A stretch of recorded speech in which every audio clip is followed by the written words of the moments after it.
but that's how he got into working in England. The rest of the cast was just as it was. There's a story which is true, and you're just going to have to believe me. We went into rehearsal in Lambeth, across the Thames, in a young people's gymnasium. It was not a school. It was an athletic center, and we went into rehearsal, and we rehearsed for 5 weeks, and we started at 10 in the morning. I had an assistant named Ruth Mitchell, who has since died, who was my right hand, and Gillian Lynn was doing the choreography. And choreographers take a lot more time than directors, by the way. They just go over things and over things. I'm just so glad I'm not one of them. I'm not. In any case, she did brilliantly. The point is that I'd come to rehearsal at 10 in the morning and rehearse sequentially from the beginning, right? At the end of 4 weeks, maybe a day, give or a day or two, we put it together. And the authors had been in and out and working on numbers, and Julian I would work in the morning, and then Julian would work on the choreography, and Ruth would drill what I had done in the morning. The last day before we were on our way to Her Majesty's, which was another process, because this is a very complicated show, and all the machinery was authentic Victorian machinery. It's the only theater in England, and probably one of the only ones in the world, which still has all the authentic underground machinery, which made this show so unique. It all had to be oiled up again and really refurbished, because it hadn't been used in years. But it did help a lot, and it suggested a lot of effects and so on. Anyway, on the last day of rehearsal, before we went to the theater, one of the dancers in the show raised a hand and said, I have been asked by the company to ask you a question. And I said, go ahead. And she said, what do you do in the afternoon? I had never rehearsed in the afternoon. I'd stop every day.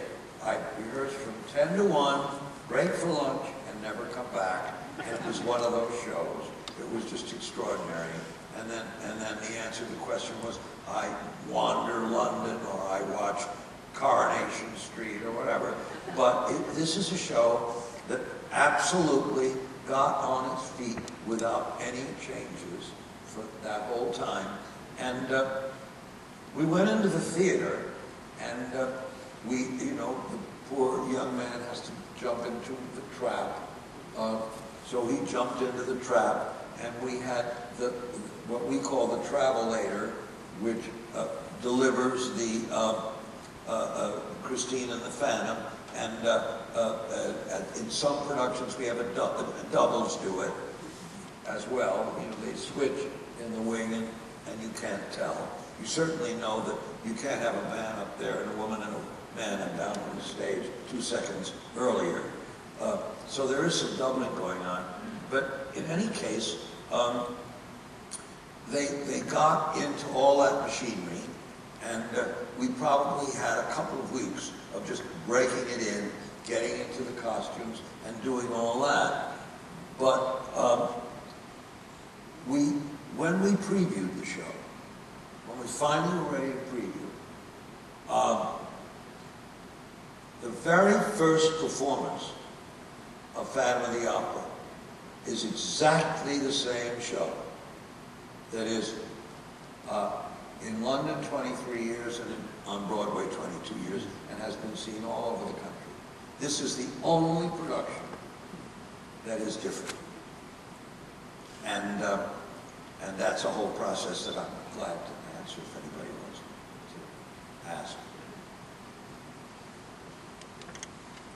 There's a great proverb that says, as iron sharpens iron, so one man sharpens another. Who has sharpened you, or is it just the experience that sharpens your genius?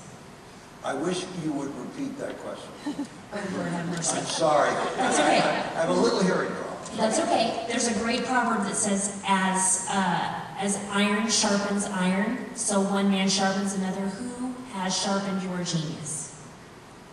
Who has sharpened my Genius. Did you say that?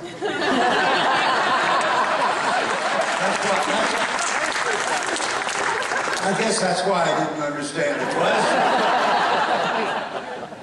Well, my own history is very, very uncomplicated. It was very common when I was a young boy to go to theater every Saturday matinee with your parents. And so I did.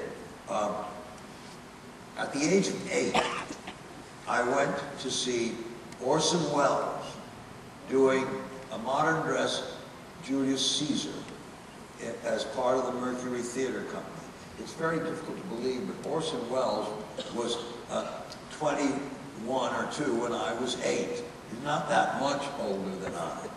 And that's the first show I saw. And I don't know quite what parents are taking a kid to see Julius Caesar for.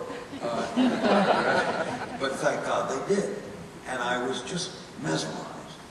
And I believe I remember every second of it. I'm sure I've made it better even than it was. But the truth is, I fell in love with theater. I had and this is not uncommon to people who work in the theater. I had a little stage that you bought at F.A.O. Schwartz, and I had little actors. Usually they were tin soldiers that you bought in the Woolworths. So there were an awful lot of nurses wandering around and soldiers and whatever I was dramatizing.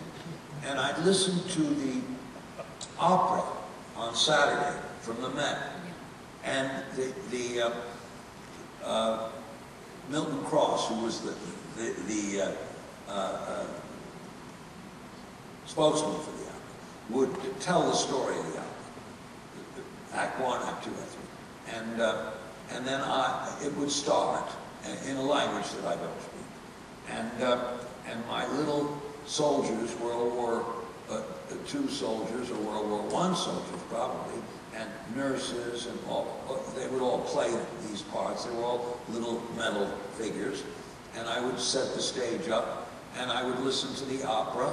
And of course, I didn't understand the language, so I would be moving them around, and then he would say, and the great gold curtain has fallen on Act 1, and I would still be in the middle of Act 1 with all my people.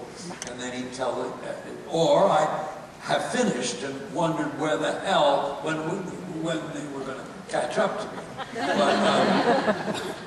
But, so I was besotted.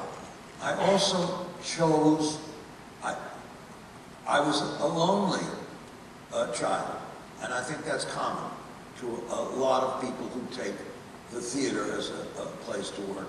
I had an excellent family. I had a good relationship in school, a lot of friends, but I enjoyed my own privacy far more, and I enjoyed my own company far more, and I enjoyed the fantasies of my mind far more than the realities out there.